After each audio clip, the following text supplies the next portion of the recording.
of the most important concepts of this overview for immunology is the concept of self-recognition. How does the immune system recognize self versus non-self? And the answer to that question is probably a little more complicated than I want to get into in detail here. But it involves protein receptors on the surface of cells.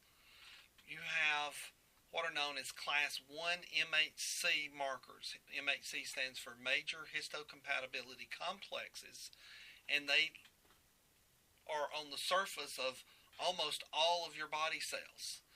These represent self.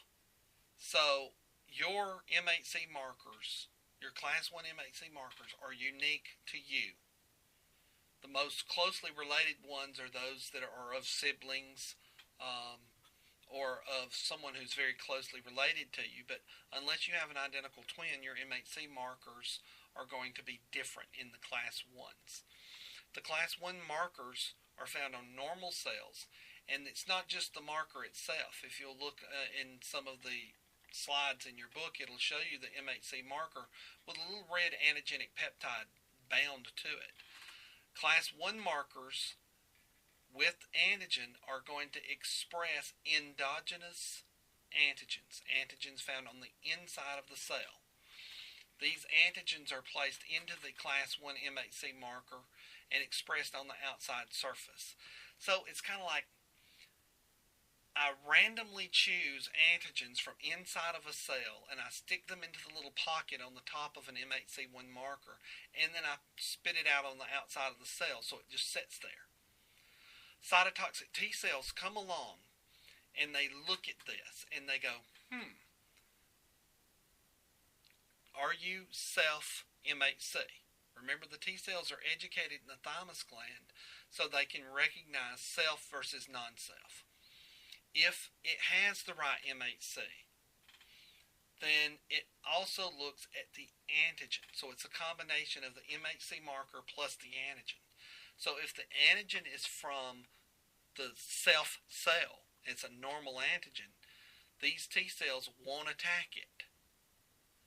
If it happens to be an antigen from some intracellular parasitic infection, like a virus or certain intracellular bacteria, then that antigen will be expressed on the surface of self-MHC, and the killer T cell, the cytotoxic T cell, also known as the CD8 cell, will read that, and it'll go, okay, I see you're a self cell, but I also see you're carrying antigen that doesn't belong here.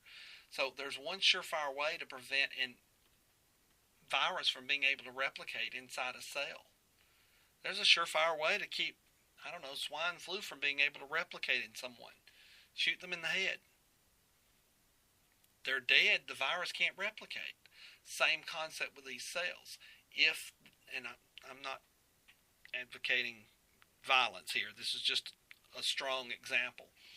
The cytotoxic T cells kill infected cells when they express MHC1 class molecules on their surface that contain antigens that are foreign, but they were obtained endogenously. The MHC class 2 molecules are expressed on your antigen-presenting cells, your APCs, your macrophages, etc. Some of your dendrocytes can do that as well. They will express MHC class 2 molecules on their outer surface, and these are from exogenously obtained antigens. So the macrophage eats a bacteria, it chops it up into little pieces, and some of those pieces, each one representing a different antigen, can be expressed on the surface. Now the MHC class 2 molecules will bind to T helper cells and initiate T helper cells to get involved in the immune response. That's how those MHC complexes work. There are a couple of slides in here on the first chapter or two that show peptide class 2 MHC molecules and how an endosome, as the antigen is processed, it chops it up, it puts it on the surface of these cells, and then it's expressed on the outside of the cell. That's how a macrophage becomes an antigen-presenting cell. There's also a couple of good slides in here on the one with the endogenous antigen, where you've got class 1 endogenously being obtained and expressed on the outside surface. That's the end of this segment.